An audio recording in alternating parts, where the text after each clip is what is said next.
এই রায় মানি না, মানি না, মানব না, মানি না, মানব না, এই রায় মানি না। এটা পূর্ব নির্ধারিত তারিখ ছিল 10ই ডিসেম্বর।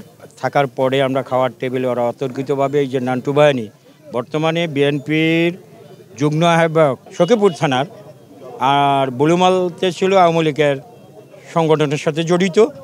ওরা ওই দিন অনুমানিক 7:50-এর দিকে আমাদের ধরপাক করে আর সর্বহারা লোক নিয়ে আমাদের গ্রাহ্য করে আমাদের এই চোখ 6 জনের উঠে ফেলে।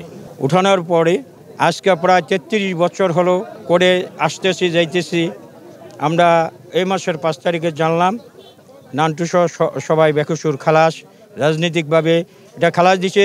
এই মামলা তো রাজনৈতিকভাবে ছিল না, একজন নিরীহ জনগণের জমির সমাধানের লক্ষ্যে তখন গিয়েছি।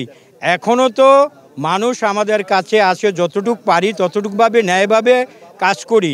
এখন অন্যায়ের বিরুদ্ধে বলিষ্ঠ কণ্ঠস্বর এখনও আমার। এই নান্টু বিভিন্ন অপকর্মের সাথে জড়িত, এখনও চরে লুটতরাজ করে।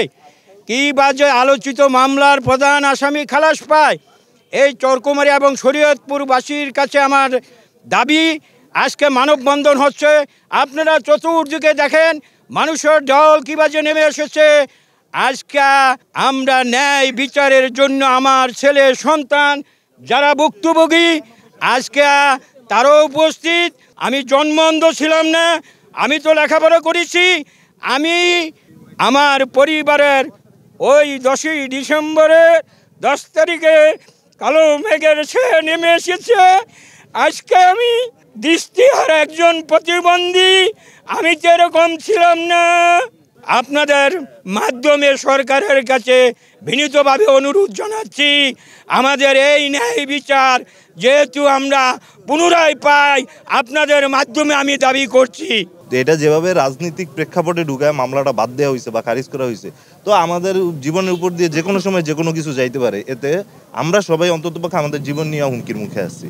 যেহেতু এটা করতে পারছে, যে কোনো সময় আমাদের সাথেও এর থেকে খারাপ কিছু হইতে পারে। আমরা তো আইনের কাছ থেকে কিছু পাইতেছি না। 32 বছরের মামলা, পুরনো মামলা, ওইটা কিভাবে রাজনৈতিক মামলা হয়?